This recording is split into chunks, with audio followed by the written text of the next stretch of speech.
감사합니다. 거룩한 금요일 저희를 주님의 전으로 나올 수 있도록 인도하여 주심을 감사합니다.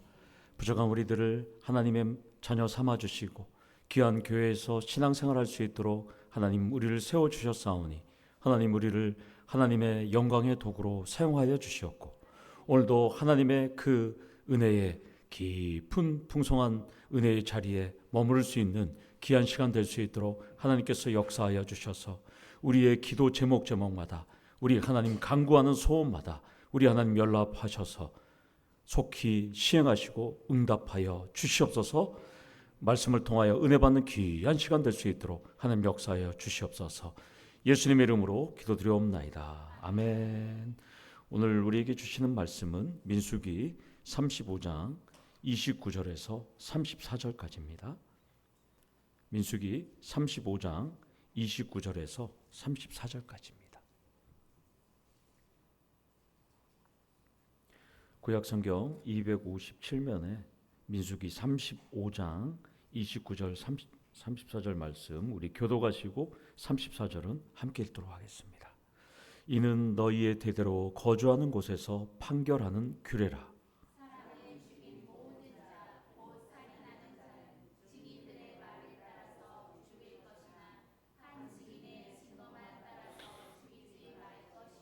고의로 살인죄를 범한 살인자는 생명의 속전을 받지 말고 반드시 죽일 것이며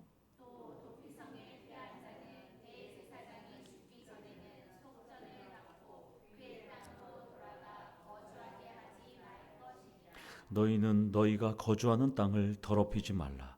피는 땅을 더럽히나니 피 흘림을 받은 땅은 그 피를 흘리게 한 자의 피가 아니면 속함을 받을 수 없느니라. 너희는 너희가 거주하는 땅 곧 내가 거주하는 땅을 더럽히지 말라. 나 여호와는 이스라엘 자손 중에 있음이니라. 아멘. 금요 기도회로 나오신 우리 성도님들 사랑하고 축복합니다. 광고를 잠깐 드리면 이스라엘 여행 단계가 2단계로 떨어졌습니다. 그래서 내년 1월 달에 성지순례가 진행이 됩니다.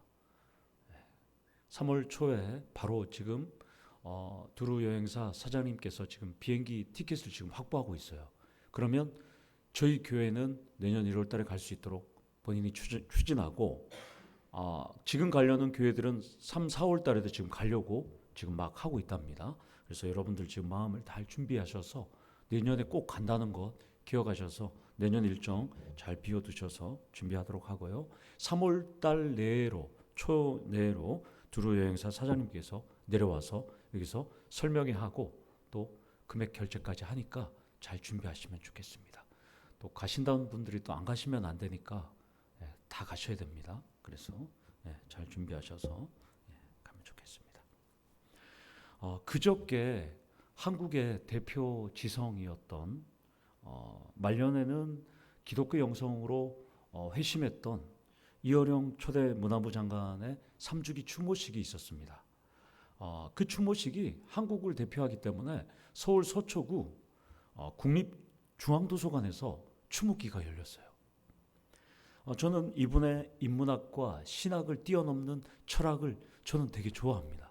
여러분들도 좋아하실지 모르겠지만 그분의 글을 다시 한번 또 보게 됐습니다. 그분이 이런 말을 했습니다. 인간은 단 1초도 무엇에 의존하지 않고 스스로의 힘으로 존재할 수 없다.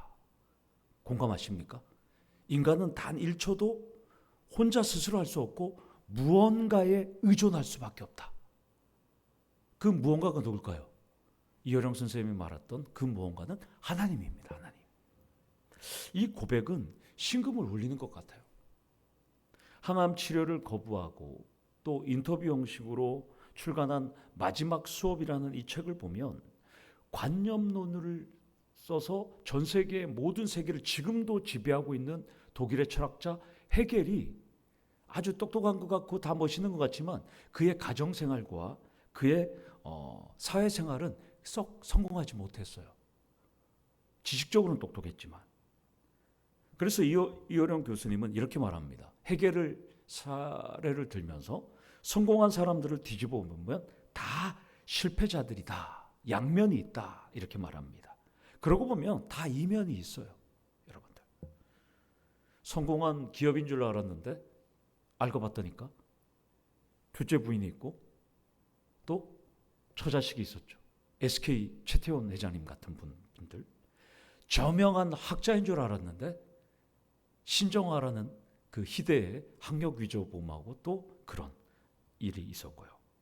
신령한 종교인인 줄 알았는데 부정부패와 온갖 악동한 일을 다 저질러서 충격에 휩싸이는 그런 분들도 있습니다.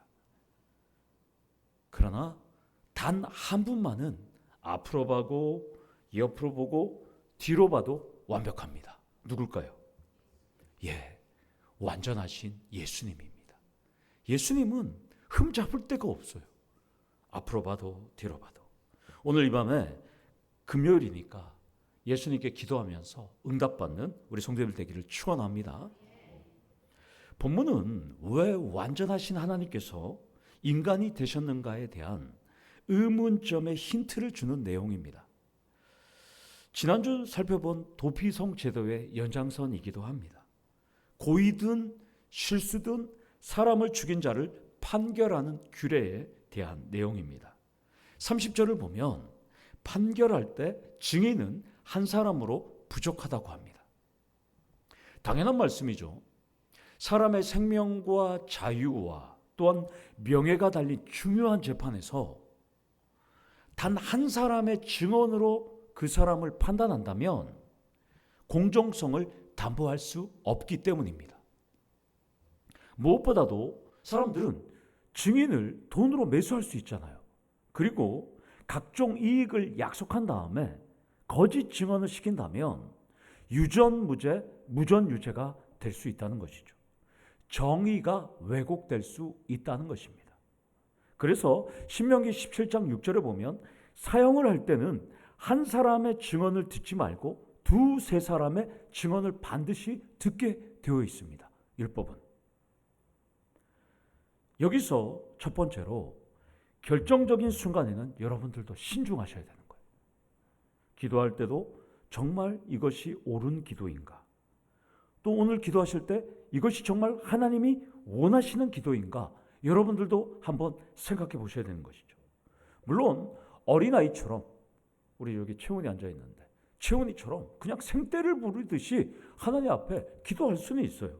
그러나 우리의 기도가 거룩하신 하나님 앞에 드려지기 때문에 예수님처럼 하나님의 뜻을 구하는 기도가 매우 중요하다는 것입니다. 우리는 하나님께 기도하기 위해서 세상의 유쾌함, 편안함, 안락함을 내려놓고 금요기도회로 모였습니다. 그렇다면 그에 맞는 응답이 오늘 이루어지셔야 한다는 것입니다. 나라와 민족과 교회와 가정과 개인을 위한 기도가 땅에 떨어져서 그냥 썩는 것이 아니라 여러분의 기도가 하나님 보좌를 움직이고 하나님 보좌에 닿고 또한 그것이 이루어지도록 오늘 이 밤에 신중하게 간구하시기를 원합니다. 여러분들의 기도에 건강이 회복이 되고 가정도 살고 교회도 부흥하고 나라와 민족이 안정을 되찾고 또한 그 모든 기도를 여러분들이 재판을 하듯이 신중하게 꼼꼼하게 기도하신다면 우리나라도 평안한 나라가 될 것이라는 것입니다.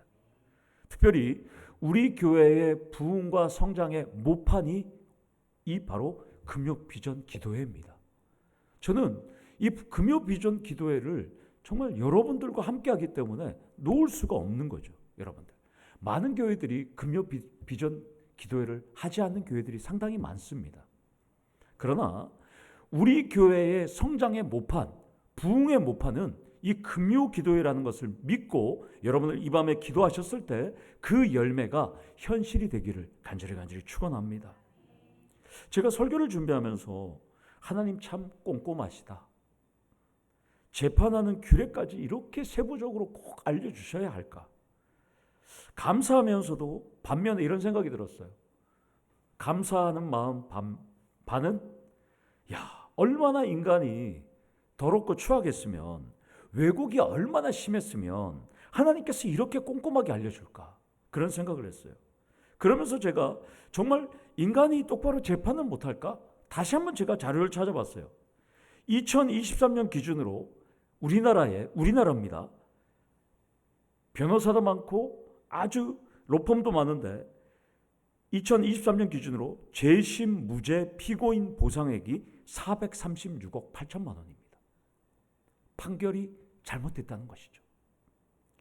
기술과 장비가 발달된 현대에도 억울한 사건이 여전히 많이 일어난다는 것입니다.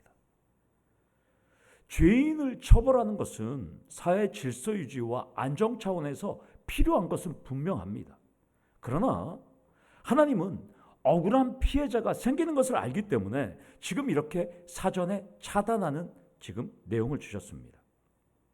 그렇다면 우리는 여기서 본문을 조금 더 나가기 전에 여기에서 보면 본문을 통해서 살인자에 대한 판결 규례라는 하나님은 최고의 안정장치를 우리에게 만들어 주셨다는 것입니다. 하나님의 사랑과 은혜를 저는 느꼈습니다. 하나님이 사람을 죽이는 것도 이렇게 보호하고 또 사랑하고 은혜를 베푸셨구나. 그렇다면 여러분들이 하나님 앞에 오늘 이 말씀을 통해서 기도를 통해서 우리 하나님은 사람이 죽을 때도 사랑과 은혜를 꼼꼼하게 베푸신다는 것을 여러분들이 느끼셔야 한다는 것입니다. 여기서 두 번째로 인간은 하나님께 맡기는 존재라는 것을 여러분들이 깨닫기를 원합니다. 이것을 잘 알면서도 오늘 저를 포함해서 여기 계신 한 분 한 분도 교만한 인간은 내가 좀 뭘 해보려다가 일을 그르친 다음에 신을 찾게 됩니다. 다 그렇습니다. 교회를 다니든 안 다니든 하나님 아버지, 어떤 사람들은 돌부처한테 찾아가기도 하고 점장이한테도 찾아가죠. 아담의 원죄도 아담이 해결할 수 없으니까 하나님이신 예수님이 이 땅에 금요일 십자가에 달리셨던 것이죠. 인간의 역사를 보면 모든 것이 하나님께 의존할 수밖에 없다는 것입니다. 여러분도 경험하시겠지만 건강도 또한 자녀도 일터도 교회도 내가 뭘 해보려고는 하지만 잘 안 된다는 것이죠. 결국 하나님만 의지할 수밖에 없다는 것입니다. 여러분들은 2월 한 주, 오늘이 2월의 마지막 날인데 참 따뜻했습니다. 여러분들 2월의 한 주 또한 2월 한 달 동안 얼마나 하나님을 의존하셨을까요? 어저께 정의원 집사님하고 얘기를 했더니까 약에 의존해서 살고 있더라고요. 여러분들은 2월 한 달 동안 약에 의존했습니까? 하나님께 더 많이 의존했습니까? 저울을 한번 달아보십시오. 오늘 하루도 하나님을 의존하면서 살았을까요? 아니면 나의 실력, 능력 또한 약을 의존하면서 살았을까요? 저도 자신 없습니다. 그러나 약도 좋고 능력도 좋고 사람도 좋지만 하나님이 먼저라는 것을 잊지 않기를 원합니다. 하나님이 먼저입니다.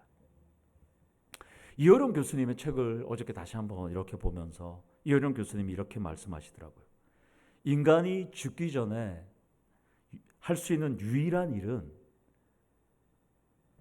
땅이나 돈이 아니라 머리와 가슴에 묻어두었던 생각을 남기는 것이라고 그는 말했습니다.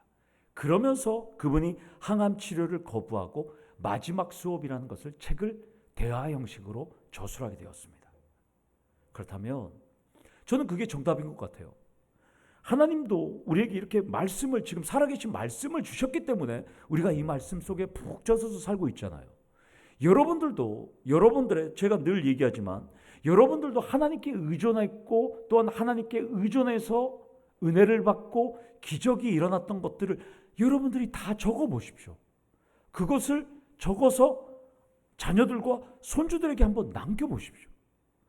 이어론 교수님이 남긴 그 마지막 수업이란 책은 정말 명작이에요. 명작. 모든 인문학적이고 철학적이고 신학적인 게 그 안에 다 들어있거든요. 그것을 남겨서 많은 사람들이 감동을 받을 수 있듯이 여러분들도 일기나 메모 형식을 통해서 자녀들에게 손주들에게 전하기를 원합니다. 결국 여러분들의 말은 이 세계 속에는 있지만 여러분들의 글은 자녀들과 손주들이 볼 수 있다는 것이죠. 꼭 여러분들도 여러분들의 믿음의 신앙의 여정을 자녀들에게 꼭 전하기를 축원합니다. 31절을 보면 고의로 사람을 죽인 살인범은 속전을 받고 속죄할 수 없다고 합니다. 그러니까 사람을 고의로 죽인 사람은 아무리 돈을 억만금을 내도 그 사람은 구원받을 수가 없어요. 죽을 수밖에 없어요. 그래서 출애굽기 24장에 21장 14절에 보면 사람이 누구를 죽이고 제단으로 도망왔더라도 그 사람이 고의로 사람을 죽인 범이면 강제로 끌어내서 죽이라고 합니다. 하나님께서는. 그러니까 우리 하나님은 생명은 생명으로의 원칙이 있다는 것이죠. 속죄는 우리 코페르 부동산에 코페르라는 단어가 똑같아요. 덮다라는 뜻입니다. 그러니까 죄를 덮다 이런 뜻이에요. 죄를 덮어준다. 돈을 내면 죄를 덮어주는 것이 속죄이거든요. 그래서 여러분 출애굽기를 보면 출애굽기에 소가 사람을 쳐서 죽이면 어떻게 될까요? 소도 죽여야 되지만 이 주인도 죽어야 돼요. 소를 관리를 못했기 때문에. 그러니까 하나님께서 어떻게 합니까? 소 주인에게 소는 죽이되 소 죽인 그 주인은 은 20세겔을 내도록 하는 거죠. 이게 바로 속죄입니다. 아니 소가 사람을 쳐서 죽인 걸 주인한테 뒤집으면 안 되잖아요. 그래서 은 20세겔. 은 20세겔이라면 한 세겔은 노동자의 4일치 봉급이니까 하루 4일치를 40만 원으로 계산하면 20세겔 곱하면 800만 원입니다. 상당히 큰 금액을 이제 속전으로 내는 것이죠. 그런데 고의로 살인했으면 속전을 낼 수가 없어요. 용서할 수가 없습니다. 속죄하려면 어떻게 된다? 죽어야 합니다. 고의로 사람을 죽이면. 그래야 끝이 납니다. 왜 이렇게 엄격할까요? 33절에 답이 나옵니다. 제가 읽어드릴게요. 피는 땅을 더럽히나니 피를 흘리게 한 자의 피가 아니면 속함을 받을 수 없느니라. 이것은 거룩하신 하나님과 죄는 함께할 수 없으니까 지금 이스라엘 진영에 하나님이 거룩한 하나님이 지금 임재하고 계시잖아요. 성소에 중앙에. 그렇기 때문에 그 땅에서 고의로 죽여서 그 땅에 피를 흘리게 되면 거룩하신 하나님과 무죄한 자의 피가 함께 섞일 수 없기 때문에 하나님은 반드시 그 무죄한 자의 피를 흘리게 해야 된다라고 지금 말씀합니다. 그러니까 협의의 개념은 하나님이 이스라엘 진영에 함께하기 때문에 무죄한 피를 흘리면 당연히 무죄하게 죽이고, 광의의 개념은 우리 하나님은 무죄 부수하시잖아요. 어디든 다 계시잖아요. 그렇기 때문에 무소불위하신 하나님께시기 때문에 어디든 계시는 하나님이 거룩하시기 때문에 정결해야 되기 때문에 사람들이 무죄한 피를 흘리면 반드시 그 사람은 죽여야 한다고 지금 말씀합니다. 따라서 반드시 생명은 생명으로의 원칙이 적용되는 것입니다. 오염된 땅을 정화해야 한다는 것입니다. 그래서 하나님은 34절에 너희는 너희가 거주하는 땅, 곧 내가 거주하는 땅을 더럽히지 말라라고 명령합니다. 거룩과 더러움은 함께 공존할 수 없다는 것입니다. 여기서 세 번째로 빛과 어두움은 함께 공존할 수 없습니다. 물론 어두움이 있기 때문에 빛이 존재하는 것은 맞습니다. 그러나 빛의 자녀는 여러분들이 빛의 자녀잖아요. 어둠의 자녀들, 어둠의 영과는 함께 여러분들이 섞일 수는 없습니다. 빛의 자녀는 하나님과 함께 살아야 하고 하나님의 말을 해야 합니다. 결코 어둠의 말을 하면 안 된다는 것이죠. 어둠의 영역에서 우리는 얼씬거리면 안 된다는 것입니다. 살인자를 엄격하게 엄벌에 처하는 것은 빛과 어두움이 함께 공존할 수 없기 때문입니다. 하나님과 함께 하려면 우리는 성결을 날마다 유지하셔야 한다는 것입니다. 사랑하는 성도 여러분, 말씀에 순종하면서 거룩과 성결을 유지하기를 원합니다. 예수의 길 외에는 다른 길이 없다는 것을 여러분들이 늘 기억하시고 나아가시기를 원합니다. 32절을 보면 도피성에 피한 자도, 재미있는 말씀이에요. 도피성에 피한 자도 대제사장이 죽기 전에는 속전을 받고 자신의 땅으로 돌아가 거주하게 하지 말라고 명령합니다. 그러니까 고의가 아니고 과실로 사람을 죽여갖고 도피성에 있음에도 내가 좀 속전을 내고 좀 어차피 내가 사람을 일부러 죽이지 않은 걸 아니까 제가 고향으로 좀 돌아갈 수 있도록 이 정도 돈을 받고 저를 좀 보내주십시오 하는데 안 된다는 거예요. 그렇게 해도 안 된다는 거예요. 누가 죽어야 된다? 대제사장이 반드시 죽어야만 그 사람이 갈 수 있다는 거죠. 그러니까 대제사장의 생명으로 그것을 죄 씻음이 일어날 수 있다라고 하는 겁니다. 이것은 두 가지 의미가 있습니다. 하나는 실수로 죽인 자가 도피성에 살면서 대제사장이 죽을 때까지 뉘우치면서 살으라는 거예요. 물론 대제사장이 바로 하루 만에 죽을 수는 있겠죠.